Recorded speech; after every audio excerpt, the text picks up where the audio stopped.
Okay, I hope everyone can see what's on the screen. I'm going to screen share most of the presentation that I've got tonight with you.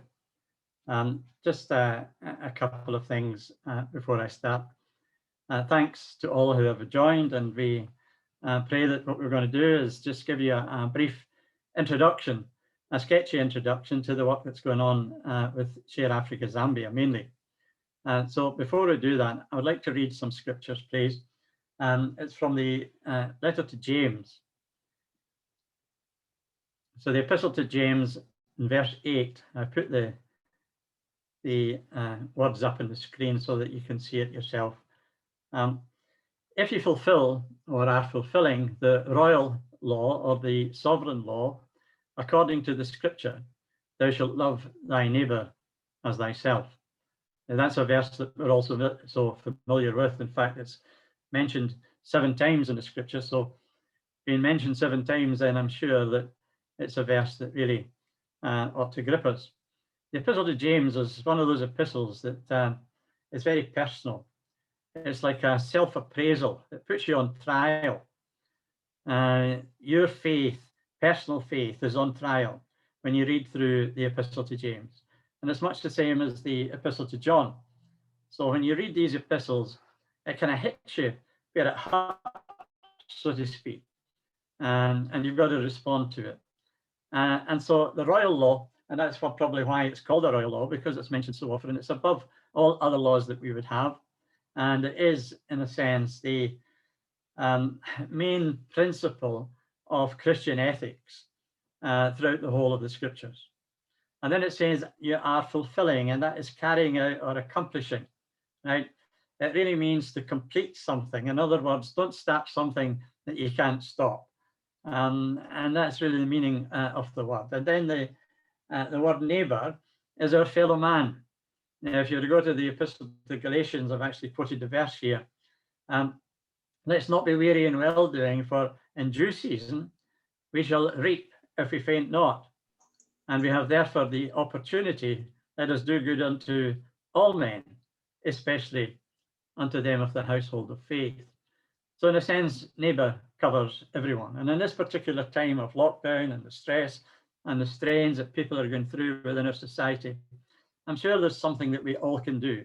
And we've really got to step up to the challenge, I think, of God's word.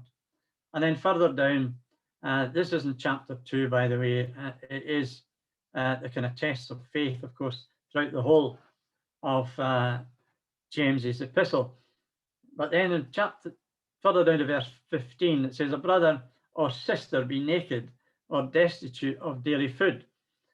Now, James refers to the brothers 8 times, and he's really trying to emphasize brotherly love.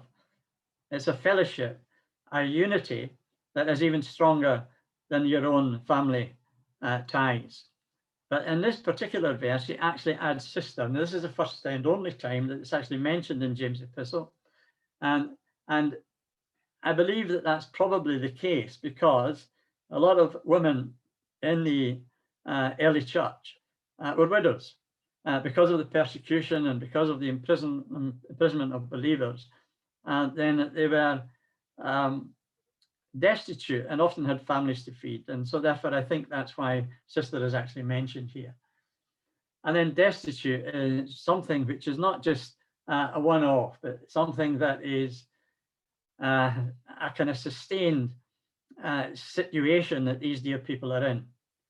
And then the word depart is to go away. In other words, don't just walk past them, don't just leave them alone, but respond to it in some way. And then it says, and be filled, which is a passive tense.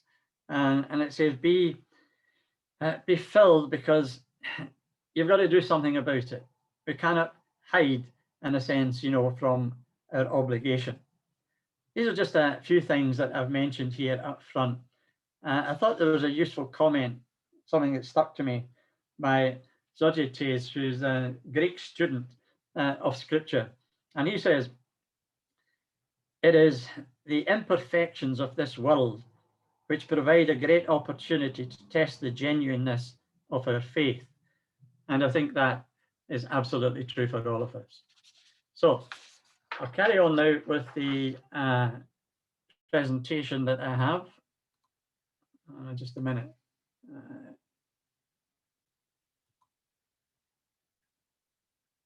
I hope I can see past this.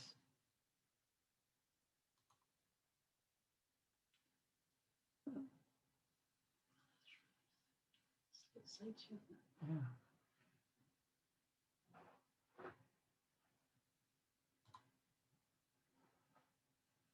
Specs off here.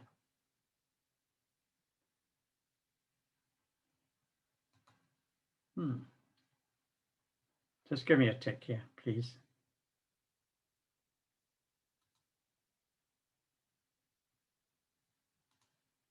Yeah, this is the one I should have been on.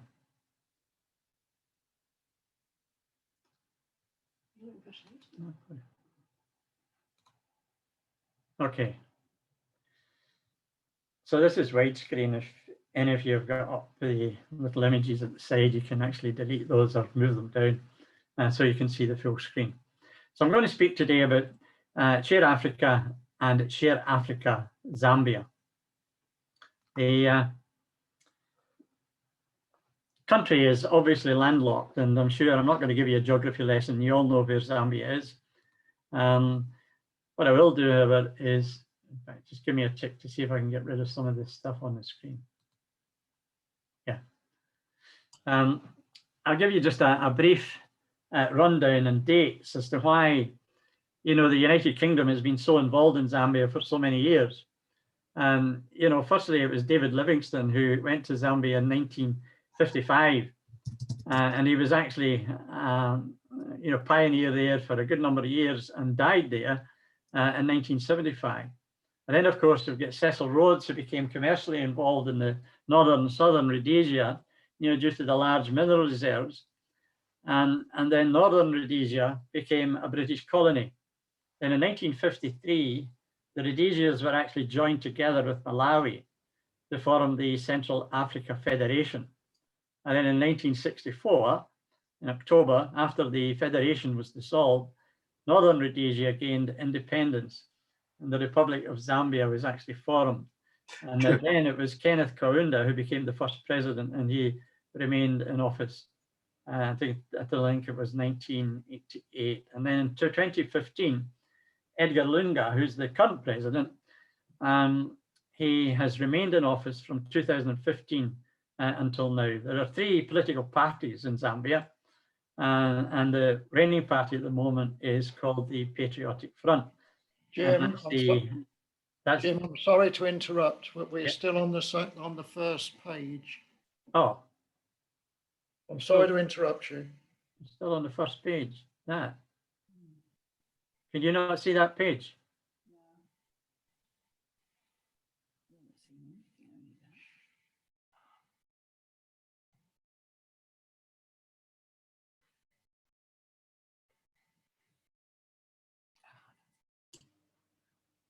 That's better. Yes, we're with you now. Thank you.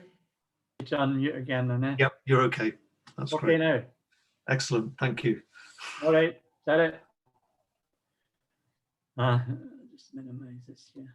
Okay. Right. Run down to here. This is where I was. So I'll do this one again. You know where Zambia is, of course. So I'll do this one again. And these are the dates. So I really got down to 2015. That was when Edgar Lunga became president, and he has remained in office until now. 3 parties, democratic parties, really, in Zambia.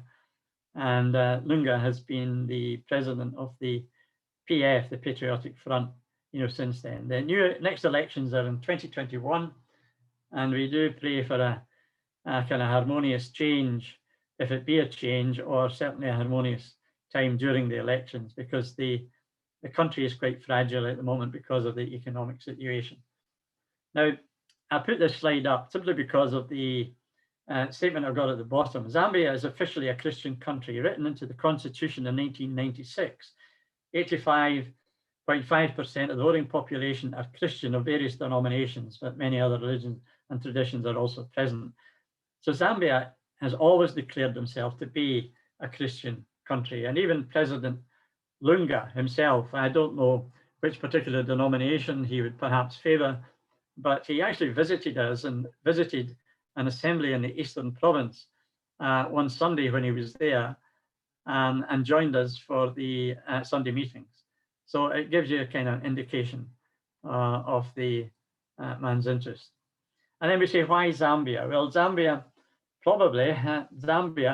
has the greatest number of believers per head of population anywhere in the world.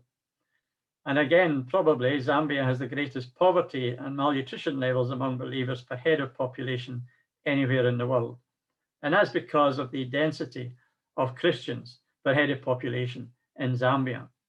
And then, of course, thirdly, because the Lord enabled. You know, we've been working in Zambia now for about 23 years, or I have anyway. I used to do some business and in various parts of the Western Africa, in a number of countries there. And it was during that you know, I met someone in Zambia, and they eventually came and stayed with us when we were in Scotland. And that really got my interest in the country. And we went back to visit him, visited where he was. He was running a small hospital at the time. And we saw the levels of poverty in the country. And when my wife and I were coming back, we said, look, we just cannot walk away and do nothing. So in a sense, you know, the Lord leads you into situations, and it's probably the same with all of you. And you've got to respond to that situation in one way or another. It's one of these tests that we've been referring to. It's like the parable of the pound. You know, he says, here is a pound, now go and trade. We have the responsibility to do something because he has given us the ability and he's put something into our hand. This is Lusaka, busy town, busy city actually. It's got all the amenities that you would expect to see in a large city. They've got supermarkets, they've got a large new airport that has been built with the Chinese. A lot of things have been built with the Chinese in Zambia. But you would find everything in Zambia that you would find in any city. It's very congested, particularly traffic. It's extremely congested. But as you go outside the city, just to give you a typical contrast, really, in Zambia between the people who've got a little bit of money and most of the population who don't have very much at all. If you went 5 minutes out of the town, right, this is 5 minutes out of the town, and this is just some of the livings that some of the people stay. This is further out. This is into the bush, into the country where we're working mainly, and these are in the rural villages. And then in the suburbs of the cities, this is what you find. And this is typical. In fact, this is probably even a better house than most. I know the lady that lives here. I visited her quite often, and she's got a family. She's a widow. So you see the struggles that go on in the suburbs of Lusaka. And that was Lusaka just the past few days. They've had lots and lots of rain. And this is one of the roads. These particular roads here obviously aren't tarmac, so it's impossible to get through with a vehicle. This is in an area called John Lane. It's a John Lane compound. There are, I don't know how many thousands of people actually live here. Sorry. And then, of course, you've got the churches in Zambia. There are 45 assemblies just in Lusaka alone, which is quite remarkable. So there are more assemblies in Lusaka than there would be in London. There's Lusaka Gospel Hall, which is one of the posh ones and one of the first. It's an English-speaking assembly. There's that one and another one called Lulanda, which is in Lusaka as well. These are two English-speaking assemblies. I think there's another two or three English-speaking assemblies. The rest are all vernacular assemblies. And just to give you a kind of contrast, the picture beneath is the assembly at Chunga. And I was there the last time I visited Zambia. I went to this little place, and there is a great number of the assemblies in Zambia that definitely need help. The poverty within the assemblies is quite staggering. And then on the right-hand side, these are assemblies in the country. So countrywide, there's probably about 1,600 assemblies worldwide in Zambia. So that's far more than what we would have in the UK. So you can see the kind of depth of, not just of Christianity, but the depth of the assemblies and the knowledge within the assemblies and the maturity of so many of the assemblies in Zambia today. So the top one there is Chinyama. I've been there, in fact, it was there the last time, and then Limpafa, I've been there as well. I've been in so many assemblies, probably more than I could count across the whole of Zambia. And then this is just a picture of the kind of reasons for the poverty. They've got high inflation. So the inflation rate just now is about 26% over 1 year, since January 20 till the end of last year. The inflation was about 26%. And the reasons for that are many. It's economic bind that they're in, and a lot of it is really because of debt that they've taken on through European bonds and also through Chinese banks. And I've quoted here, 77% of the rural population live below the United Nations poverty line. And then finally, Zambia has the highest number of malnourished children per head of population in Africa. And that is the United Nations Development Program, and also the Global Nutritional Index. These are where I've got these numbers from. We've got two organizations. We've got Share Africa and Share Africa Zambia. Share Africa is in the UK, so it's a charity, registered charity in the UK. And we've also got a separate organization, actually, but it's Share Africa Zambia. And I'm going to talk about Share Africa Zambia mainly tonight. So Share Africa Zambia is a separate organization that's actually set up in Zambia. It is a trust. It's a not-for-profit organization, and I'll explain more about it as we go through. Share Africa UK, we've got 6 trustees, 3 in Assembly Fellowship in Scotland and 3 in Assembly Fellowship in England. I was going to say 3 Scots and 3 English, but it's not. It's actually 4 Scots and 2 English. But anyway, that's the makeup of the trustees at the moment of Share Africa UK. Now, Share Africa Zambia, we've got Eddie, who runs the operation in Zambia. Eddie Khan, he's our CEO over there. We've got Wewa, who's a director of farming.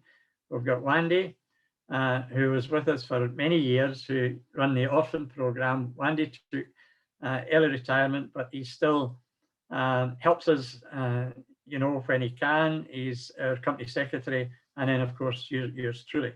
We've got Musa, who there's long stories behind all of these people, and I could spend a long time just talking about the background of these people, where they've come from. They have seen poverty. They have lived in difficult situations, and where they are now, they really appreciate what they're doing and trying to help their fellow believers. And Chabala's our accountant, and Patricia, she runs our orphan program. So Share Africa Zambia, we've got a brand name. In fact, we've got a logo, which is Fair Share. You may see Fair Share name here in the UK, but this particular logo here of Fair Share is registered to Share Africa Zambia. And then we have Sharings, which is a name which we actually put on product if we're selling some of the product that we make in a small factory. So the mission statement: to assist fellow Christians and others living in impoverished circumstances in Zambia by implementing initiatives that will reduce poverty through increased productivity and sustained earnings, which I refer to as sustainable livelihoods. And sustainable livelihoods is embedded in Christian faith, ever since Genesis 2, when Adam was told to go and tend to the garden. And sustainable livelihoods, well, what is it? I'll just use a quotation here from the United Nations Development Program. Sustainable livelihood is the capability of people to make a living and improve their quality of life without jeopardizing the livelihood options of others, either now or in the future. And a livelihood comprises of capabilities, assets, activities, relationships required for a decent and dignified life. Now, I've put this quotation at the bottom myself because we don't want people to be materialistic. We're not in this as a business to make people rich. And I just want to emphasize this right up front. We want people to prosper so that they can be a blessing to others and so that they can support and maintain the activities of their own assemblies. I won't spend any time on this because I see that my time is actually going to run out here. But this is just the kind of structure of an organization, you know, is improving livelihoods through sustainable development. These are key parts, key building blocks of our organization. You know, you can't do anything unless you've got assets. You can't do anything unless you've got a culture that believes in what it is you're trying to do. You can't do anything unless you've got the environment and the political stability to be able to do it. And then the final one at the end here is what I always emphasize: you can't achieve anything unless you're prepared to work for it and work hard. What I'm going to do tonight, this is a kind of structure again of main activities of the organization. Now, I'm just going to speak briefly about 3 of them. I've got other presentations on the others if you ever wanted to see them, but I'm going to speak about the seed growing, farmer support, and a little bit about orphan and family support. So let me take you firstly to the eastern side of Zambia, down into a province which is the where we have a number of farmers that we're actually supporting. So it's the eastern province, and we're in the Chipata region. There's 24 assemblies in this area where we're actually currently supporting 400 farmers. Right? And we are expanding, this year we're expanding to the north into, well, just south of the Lundazi area. And we hope to move up into the Lundazi area, you know, sometime in the future as the organization grows. And I'll explain, you know, how that growth can take place. On the left here is a map of Zambia. There's 10 provinces in Zambia. And in the eastern province, this is, let me get my cursor going, eastern province here, this is the eastern province here, right, which has got Chipata sitting here, and this is really where we're doing the work, and the Lundazi area is further north. This is Chipata town, small town. It's quite clean, as you can see. It's busy, and it's nice. It's pleasant. Just on the other side of those hills here is Namibia. Sorry, not Namibia. Malawi. So they're fairly close to the Malawi border. This is the assembly in Chipata. They've got 3 assemblies in Chipata. One of them, I think, is English speaking that I haven't been to. I tend to go to the vernacular speaking assemblies. But this is a vernacular speaking assembly. This is where our brother that runs the farming program, he and his wife attend this assembly. It's a lovely assembly. A lot of active young people in it. I was very impressed with the knowledge of these young people that are in this assembly. This is the SAS office, Share Africa Zambia office in Chipata. It's an office that we're renting from the Ministry of Agriculture. And this is Brother Mwewa at the door. And this is Mwewa with his family. Mwewa and memory with Theophilus, Luswepo, Joseph and Benjamin.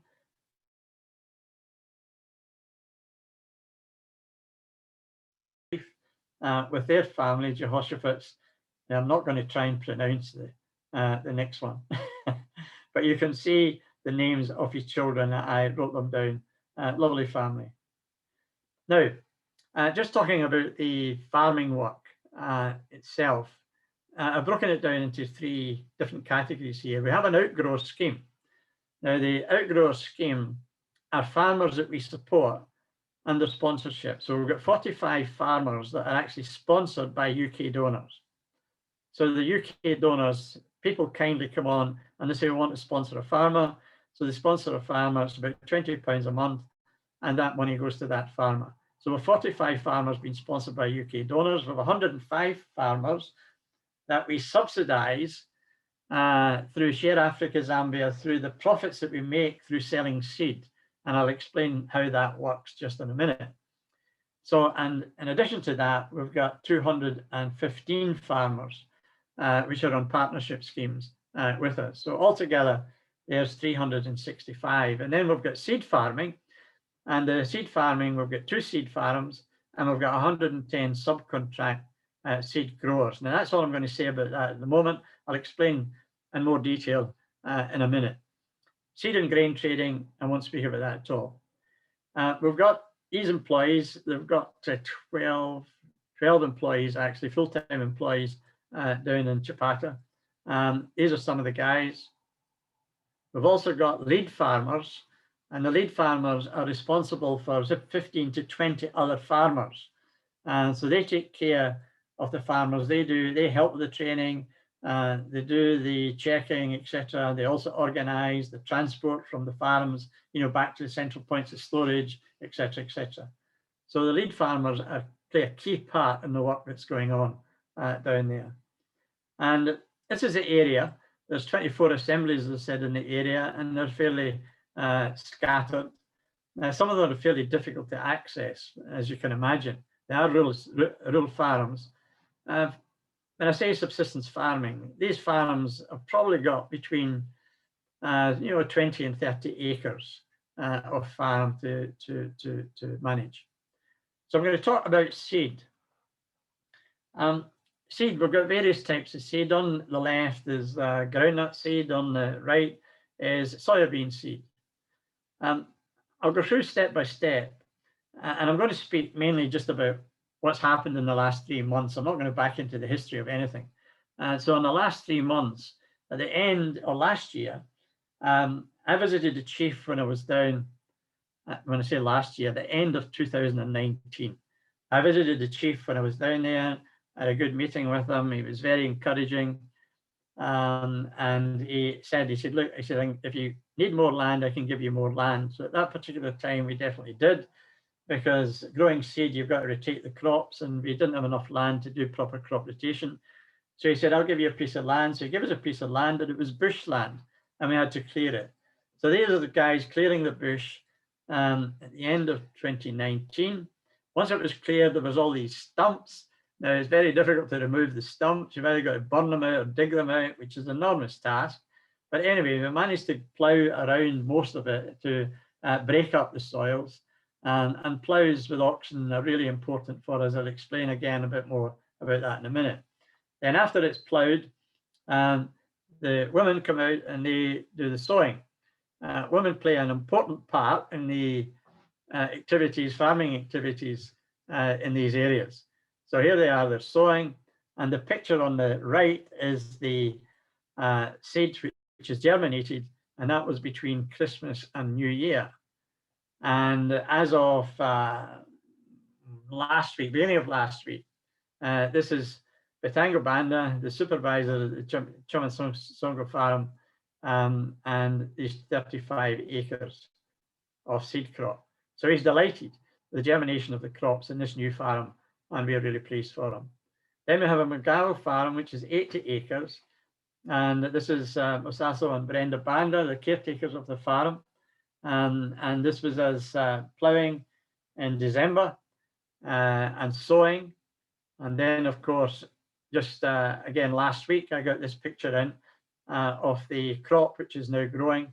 And you can see how well it's growing. It's been a good year for rain, and the ground is well prepared, and you can see how good the crop is actually looking. These people are actually weeding. And then at the end of the harvest season, this is soya, by the way. The soya is cut and it's brought into, what you might think of as a threshing floor. We don't have a thresher, a combine harvester, or anything like that. It's all brought into threshing floor. It's put on the ground, it's beaten, and then the chaff is kind of blown off, and you're left with the seed. After that, it's got to be hand sorted, and you can see the women there hand sorting it. Then it's bagged, then it's stored. And the varieties of seed that we have, we've got soybean, one variety of soybean, with 2 varieties of groundnuts, and 5 new varieties that are actually being multiplied. Beans, 5 new varieties of beans that have been multiplied. And then maize, we haven't grown maize seed before, 2 new varieties of seed which are being multiplied. When I say being multiplied, when you're actually growing seed, what we get is a parent seed. So the parent seed actually is given to us by the Ministry of Agriculture. Now we are registered as a seed grower. So we get this parent seed, and it takes a while to develop that parent seed so that you've accumulated enough seed that then can be given out for other people to use. So it can take between 2 and 3 years to multiply a parent seed till you get enough to be able to give out to people to use on their farms. Last year we had 250 tonne of seed. This year we expect 350 tonne. Now the outgrower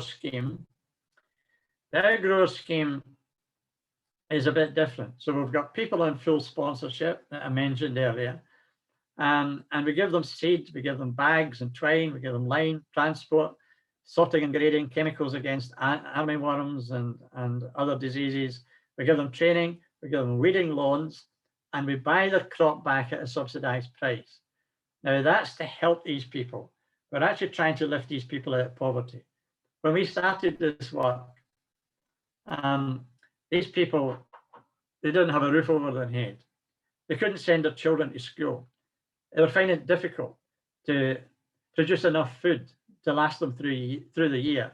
And I'd visited homes, and if you'd visited these homes, it would have made you cry. And then, of course, we've got the partnership program, which we give them seed and then we buy back the seed from them based again on a price commitment that we've actually made, which is a price which is actually better than market price. And then we have the seed growers. Now those seed growers have got to be specially trained. So we take the basic seed, we give them these basic seed, we train them how to grow it, we register the crop, the seed inspectors come in and look at the crop, visit the field several times a year, and then again we buy back that at the end. So overall, this year, 2021, we'll have 475 farmers being supported one way or another. Now, this is quite important. This gives you a kind of idea of the people that we're trying to help. All of these people are believers in Assembly Fellowship. All of the farmers that we have are believers in Assembly Fellowship in this area. So this is a family. This is Levison and Tasala and their family. This is Jonas and Veronica and their family. I've visited these people. I know these people. And then we have Chitani and Manasseh, Sakala. We gave them a water well as well because they had some cattle, but they didn't have any water facilities for cattle. And of course, they were going to give us some oxen for the other farmers. So we, as well as helping them, we got a borehole drilled for them, which was a great benefit for them. So these are just some examples. I could go through dozens. As I say, there's over 200 people that I've visited in these areas, and you can see the need, which is quite obvious. Now, water is another project. I'm not going to speak about water projects today, but water projects is another thing that we're doing. Everyone needs water. It doesn't matter where you go, they're asking, can you please give us a water well or drill a borehole? Because water means so much to them. There's not much you can do if you don't have water nearby, and some of them have got to trek many kilometers to fill their buckets and take it back, just for the daily needs. Training of the farmers is done. We get all the farmers together and they're trained. This is one group, under the tree. This is another group in Magawa. This is actually in the hall that we actually built for the assembly in Magawa. So you can see it's a very well built hall.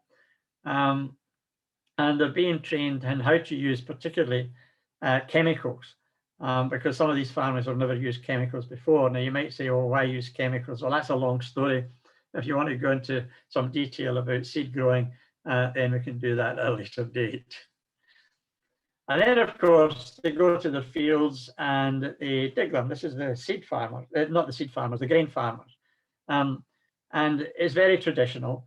And again, women are very much involved. And you can see how hard work it is. I'm surprised that this woman still has her toes, but nevertheless, there they are. They're working in the heat and they're getting on with it.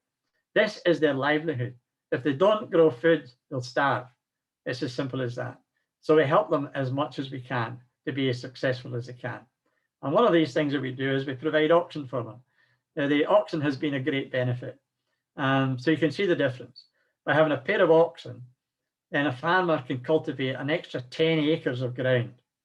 So that is an enormous benefit. And the people that we've managed to give oxen to, their income, their annual income has increased substantially, and that they're making big differences to their own kind of family livelihoods. At the moment, we've got 47 oxen, we've got 45 rather, 45 ploughs, and we've got 17 ox carts. And as I say, you know, these things have been a tremendous benefit. Obviously, you know, some of the animals will die. What we've got is a little rotating fund, and we'll try and replace them, you know, as needed. These are ground nuts, if you haven't seen ground nuts before. And again, that picture was taken just a few days ago. So that's the ground nuts. They're coming on very well this year compared to last year. Last year, we had a rosette disease, which killed a lot of the ground nuts. This year, we had chemicals to try and prevent rosette disease, and it seems as though it's been working well. If you don't know what ground nuts look like, well, you know what peanuts are like. They're on the roots, and you've got to be picked, and they're shelled. These are our own shellers that we designed. And then, of course, they're sorted. And because we've got different varieties of ground nuts, you can see the difference between one variety and another. So the ground nuts are then all hand sorted. So are the soybeans. And it provides a lot of employment for women. You know, we could get a machine which does some sorting for us, but all these women say, please don't. Please keep us employed, because it's the little money that we can earn in the year by doing these little things that keeps us going. Just one side thing on this. Brother Moa actually went out to the maternity hospital. And what he was saying was that the people, the women who are ready to give birth, they'll walk to the maternity unit maybe weeks before they're due. And they sit there and they wait until, you know, the baby's due, and then they'll go into the hospital. But they're sitting there doing nothing. So they asked Mel for work. So he had a whole bunch of people sitting outside, pregnant women sitting outside the maternity hospital, doing some sorting of seed for him. And they were obviously delighted with the work. And again, it's bagged. Just before I finish on this is Indiawala. This is an assembly that I was at in one of the areas. Again, you can see the poverty in the area. And again, you can see, you know, just how difficult things are, you know, for people. They need help, desperately need help.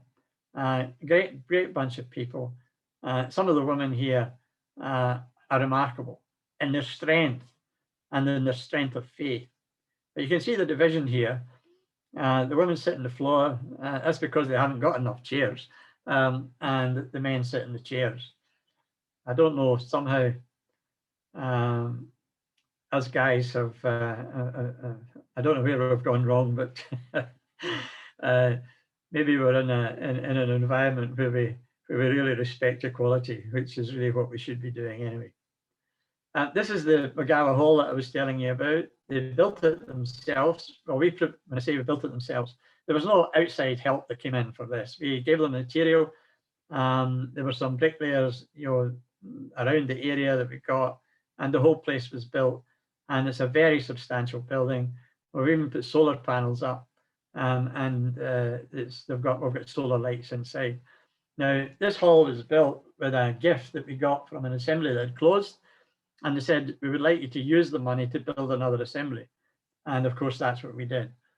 I'm not sure we would do it the same way again, because what it's done, it's created what looks like favoritism, because we've built this massive structure, which I would refer to as a cathedral in the bush, you know, and I would rather, you know, give assistance, spread the assistance to many more smaller assemblies. For example, you know, here is one that we were at, you know, just a couple of years ago. So you see the need here.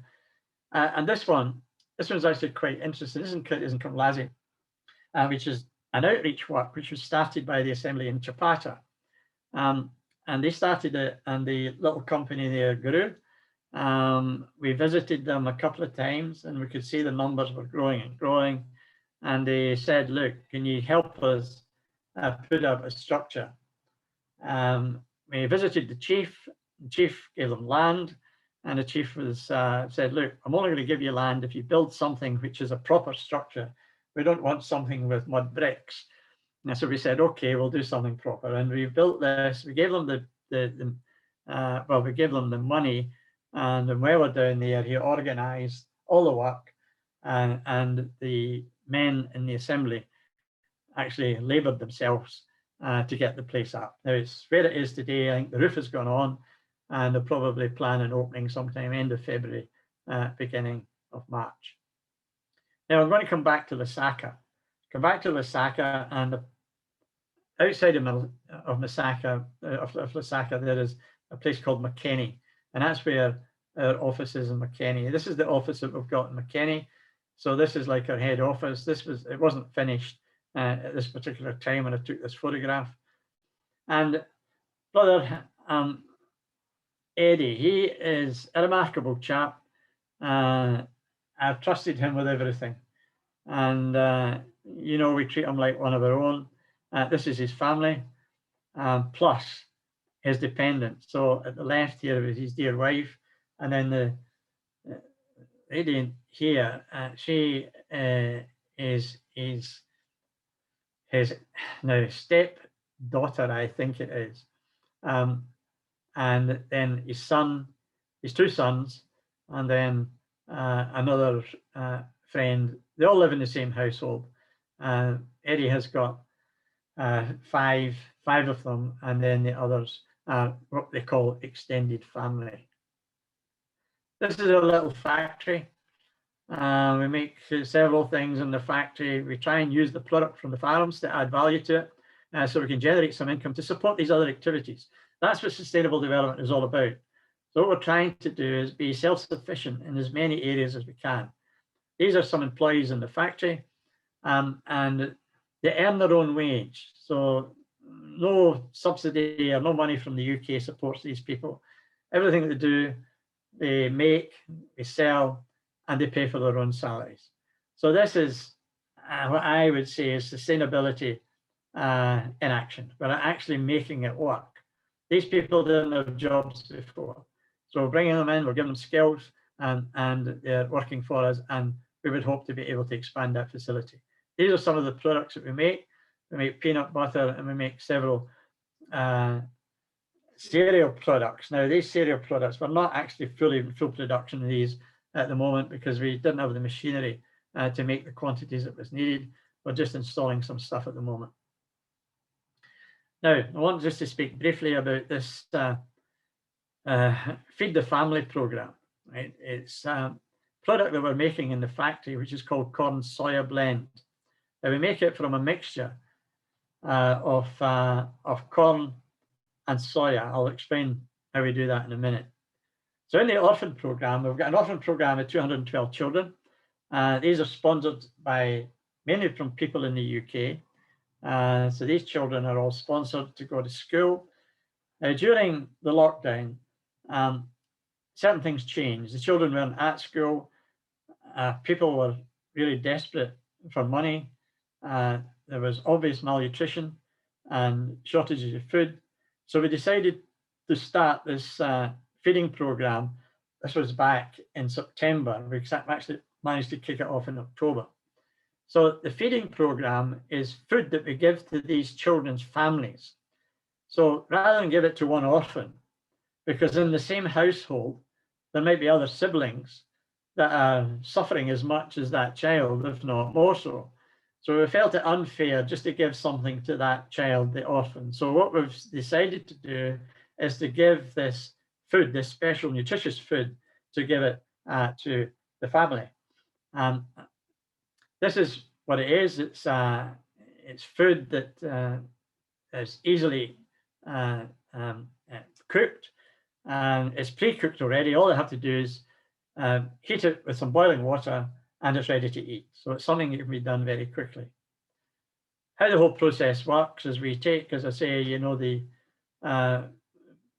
grain from the field, We mill it. This is down in the Chilpatrick area. We get it milled into full fat soya meal and then also into maize meal. We then carry it back here to Lusaka, to a little factory where it's mixed together. Then it goes through an extruder, which is this pre-cooking process, which produces pellets at the end. Then those pellets are milled. They're then mixed again, it's bagged, and then they're delivered out to the children. So that's how it works. And this is a milling machine, and this is one of the ladies who is packing and weighing the bags, ready for distribution. We're producing at the moment, we're producing about 200 bags a month and delivering 200 bags a month. And that's about 5 ton. We could do more, but we're actually restricted in some ways through storage and various other things, also transport, to get enough food, out to these families. We also have a cup, right? So this is a measuring cup, and we've done this kind of similar to Mary's Meals. I don't know if you've ever heard of Mary's Meals or not, but Mary's Meals is a large charity. It was actually started by a Scots guy, Magnus McPhail Barlow. He came from Argyll, and it's a massive program now. They feed something, I think it's about 1.6 million children worldwide. Now it's a schools feeding program that they have, and they also have one in Zambia as well, but it's not that widespread, the one in Zambia. But it's the same kind of principle. And the food isn't as nutritious as ours, I would say that. And a number of people have been coming asking us if we can buy some of this stuff for us, but we're overcommitted with the commitments that we've got. So if we fill the cup, and the cup is one measure for one person per day, and the bag will do a household of 4. It'll feed 4 children or more, depending on how they ration it out, but it would be equivalent to feed enough to feed 4 children in the family for a month, and then we give them another bag. So it's a bag once a month. And on the jar that we've made, or on the cup that we've made, we put a little thing at the bottom, and give thanks to God, because it's not thanks to us.